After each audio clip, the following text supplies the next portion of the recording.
Like with many hunters, the planning process for the next hunt begins with the moment you get home from your previous hunt. And on this occasion, I would tee back up with work colleague and South African hunting mate, Dirk Branford. This was Dirk's second and my 12th backpack hunt for Sambar in the Victorian Alps, totalling no more than 70 full days hunting Sambar between the both of us. Certainly not subject matter experts in Sambar, but no less willing to learn through the school of hard knocks.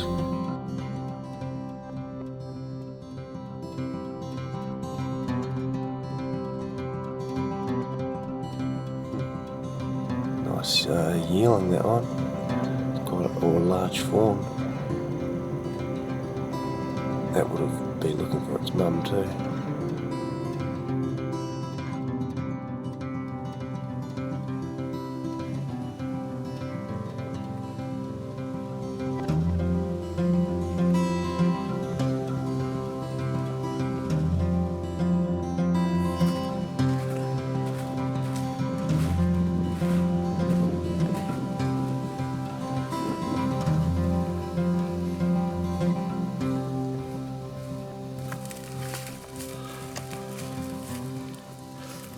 That's where we're going down to, all the way down there.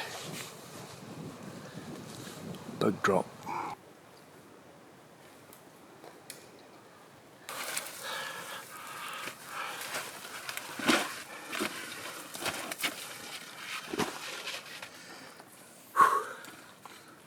Tough going, eh? Sure is. Beautiful country there.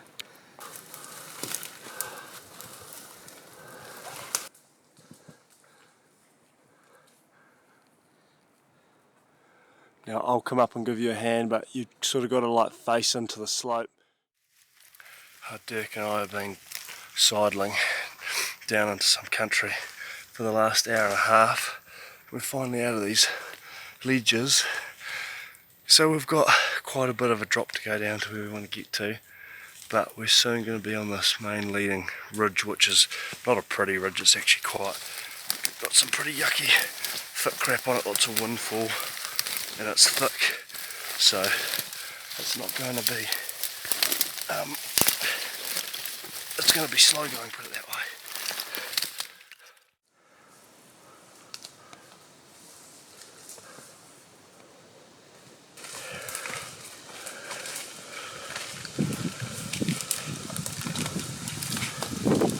Oh yeah, sorry, he's probably a 26, 27 inch. Right here, just right in front of us.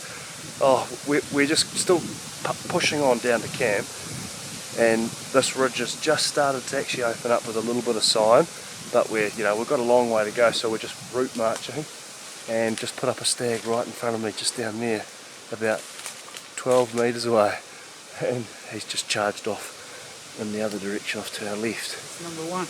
That's the first one. Yeah. Can you see a bit of sign back there? Yeah. Oh, well, disappointing but exciting at the same time. You'd have to have had your rifle ready for that. No.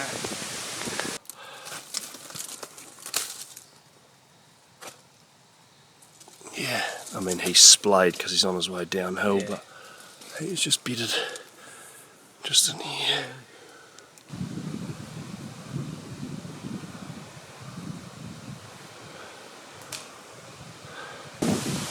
Well, down there is where we're going. The Victorian High Country offers a wide variety of terrain and canopy cover, with vast areas of snow gums, grassy high plains and open understories, some of which are caused by previous bushfires. But this spur certainly did not offer such variety. Just having a quick rest while Dirk keeps pushing towards me. I'm moving a lot faster through this country than Dirk is because I'm used to it.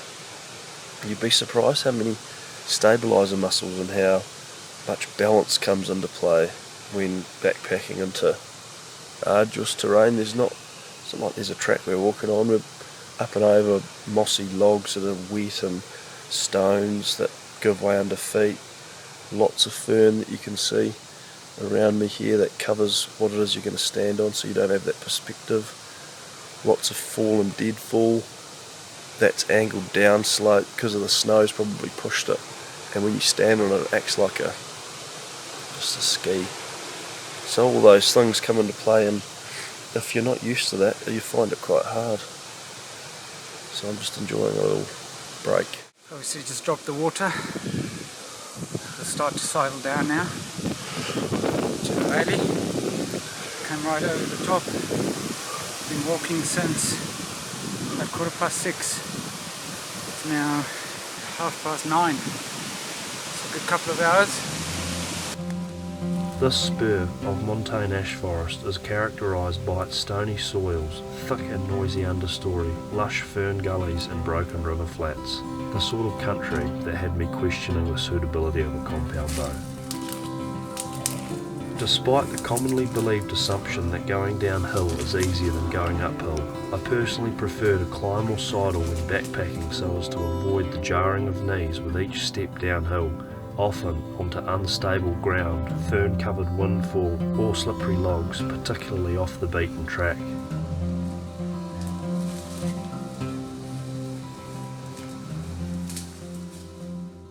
This face is facing southeast, so it's a really damp, wet, quite high moisture content in the soil. Real stony though, a very stony soil, just kind of like cushioning our way down because it crumbles all under our feet. I'm feeling like we're going to hit a little creek here soon because we're in a little wee sort of like a gutter going down, and I don't know, we're probably not quite halfway down and towards the catchment yet, but you can hear the river. How are you going, Dirk? Good? Okay. How are you going? Yeah, stuff, eh? Hurt locker this. Mate, the ones that are difficult are the ones you remember. Have to put in the hard yard now, eh? It's okay. I think we've broken this one now. Going down. So, beautiful country, eh? Slippery. Wet, very damp. Lots of shell rock under the foliage. And also the distance from the top to the bottom. Your depth perception, it's a bit deceptive. The sense that it's much further than what it appears to be. You just have to keep on sidling down. Gee, the ground just gives way, eh?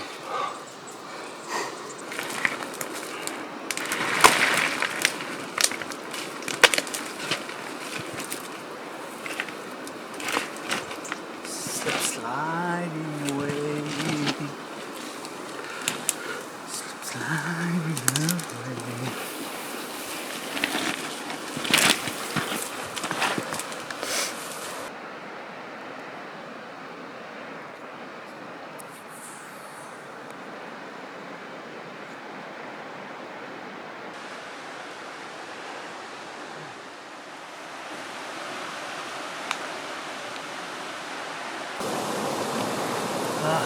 It's good to be in the bottom of the valley. We're at about probably 800 metres elevation, so we're actually reasonably high up on the side stream. We've still got a good probably 200 vertical metres to drop over the course of another kilometre and a bit to get to where we want to fly camp.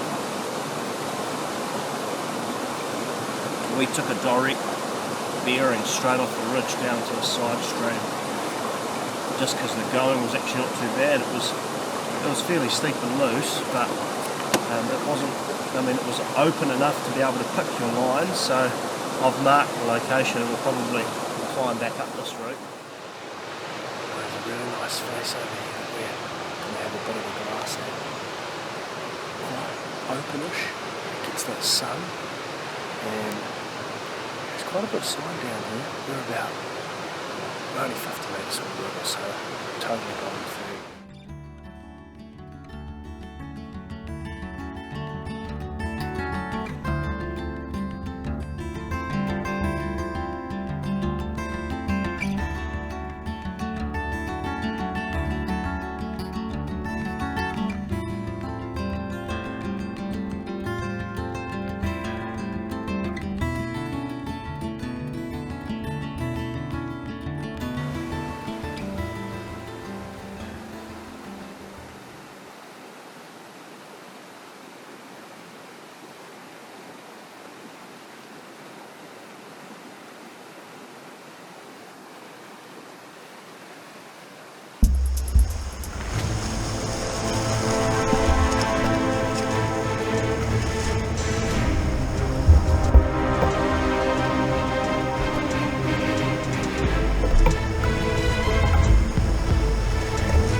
Yards. I was 26 yards from it. That's so unfortunate. Bugger. That was exciting. I rushed that and I broke a stick. What a shame.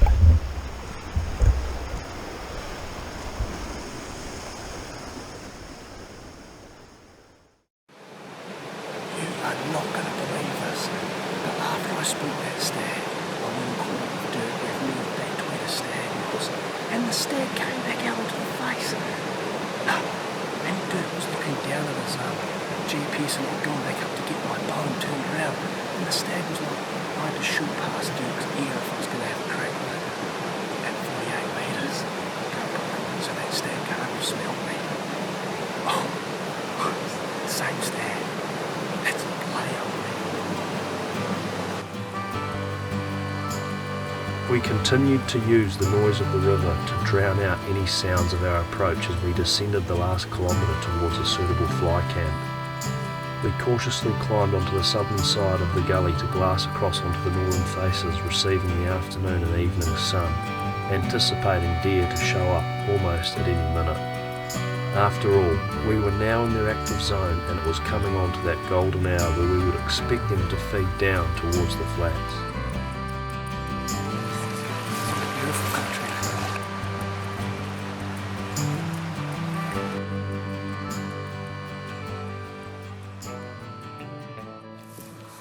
Looks to be a hind.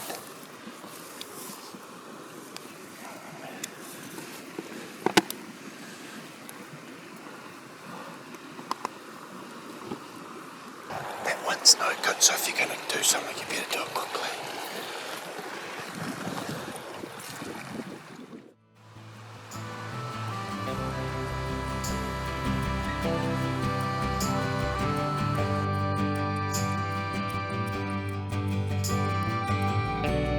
We set up the Stony Creek bivvy with the sheltered side facing upriver to protect us from the cool air sinking down the valley during the night, and once camp was sorted, we both quickly scouted the nearby river flats and feeder faces before returning to camp to make a fire.